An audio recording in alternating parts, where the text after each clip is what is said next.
ये हमारे बड़ी सुंदर गायक हमन जेकर घर बबुरा हनु आ बड़ी सुंदर गावेले। तो हम चाहब कि यही बीच में भजन भाव आज के श्रोता के अनुसार तो नहीं के भाई हमार बाकी ये दोनों जानी खाती तारा कुछ कहे खबर बाप रे बाप तो खड़ा रह बाकी रउरा कहीं हम माइक दे तनी हम खड़ा बानी जहाँ बुझाई के हमार भाई दोबो था तू ही मत करो भाई बाबू बड़े हो। अरे ठीक बा बहुत चालाक मारो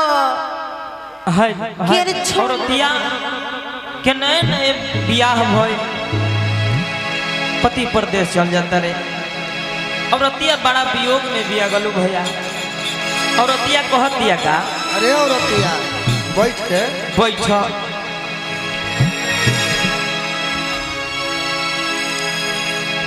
औरतिया कहतिया कि ए राजा कि तू नहीं खजाना ते घरवा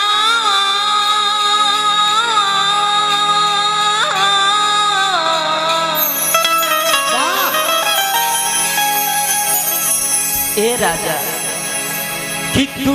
नहीं खजाना ते घरवा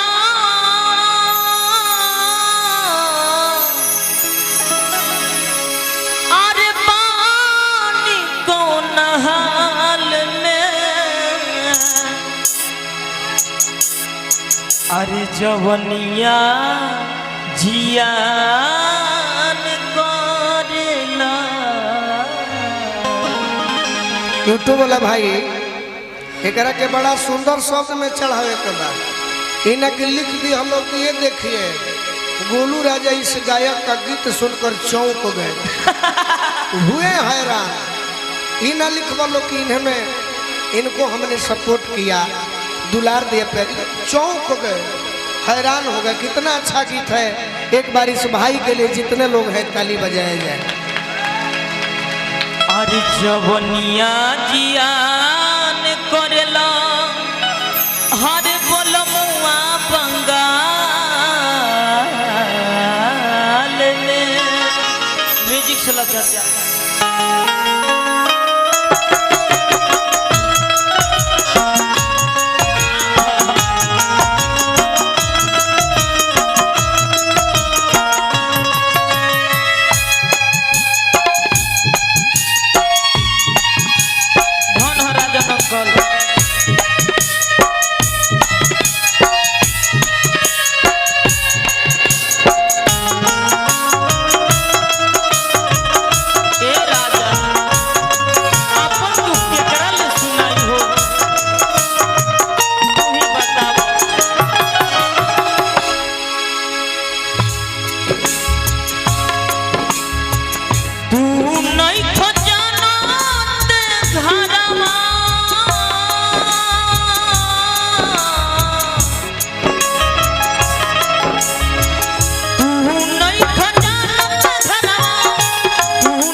अरे जवनिया जियान कर लो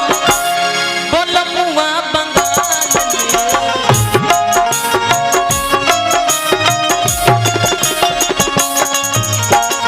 जवनिया जियान कर लो बोलमुआ बंगाल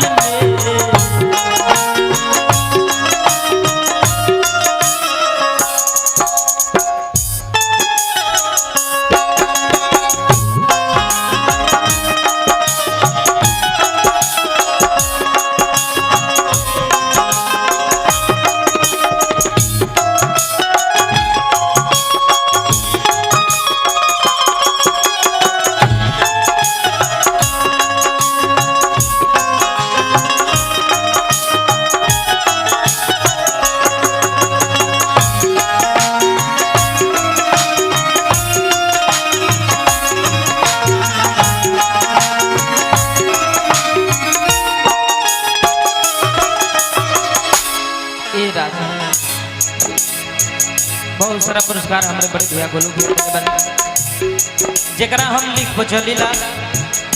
अरविंद चाचा कहनी कि धोती कुर्ता पहना गोलू राजा सभे को ना बनी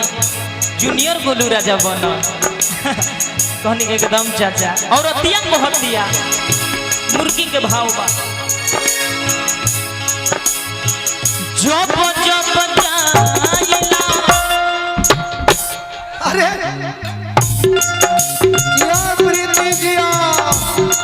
आओ फिर से प्रीति यह तो असली है गीत संगीत में मुर्गी कपार में चुरकी पुरान घर में भुरकी बना रहो जा आशीर्वाद में बोलू भैया दे दे तारा के बुझिल देनी जा बना रहो जब जब जाइला सैया से जरिया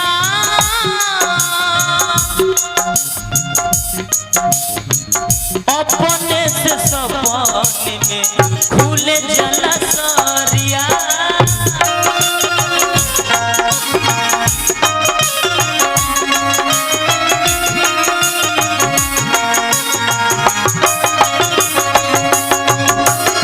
ए राजा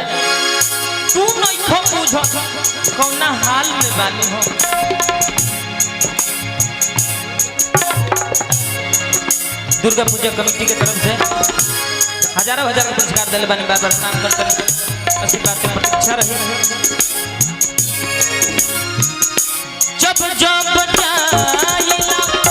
सैया से जरिया अपने से सपने में खुले जला सरिया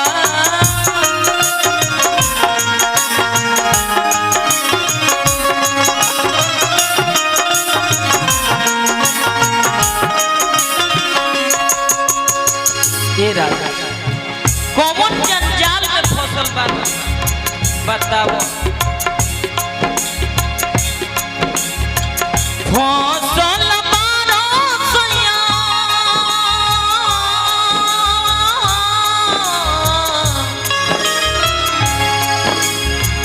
फसल बारो सैया फसल बारो सैया कौन औहे बा जवनिया जियान करला बोलमुआ बंगाल में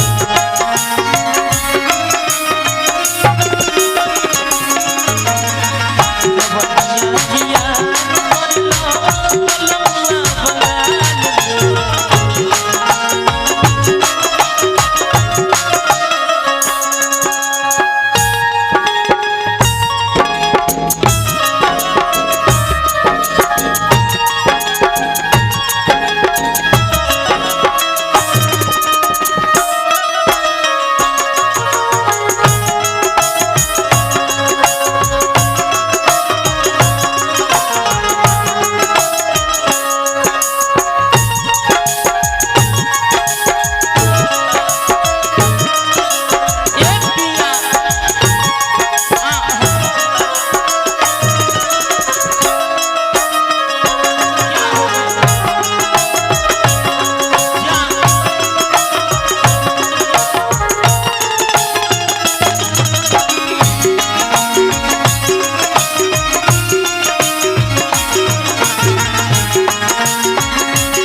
बा राजा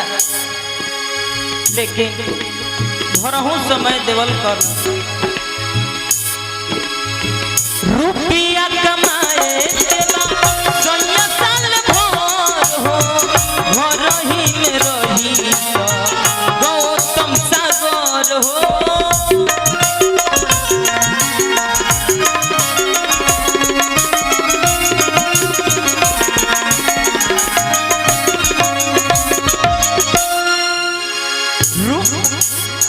ए राजा प्रीति रुपया कमाए सोनिया साल भर हो घर ही में रही गौतम सागर हो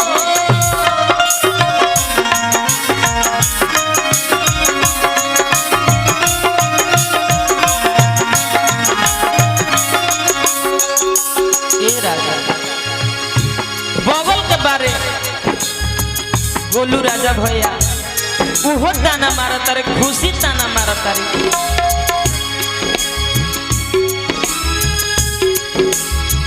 गोलू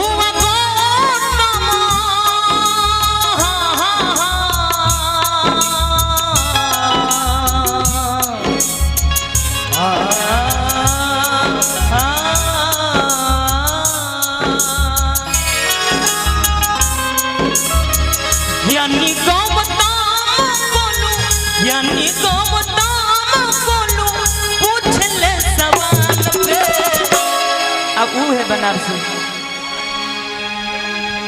ना बनारसी अजवनिया जियान कर ले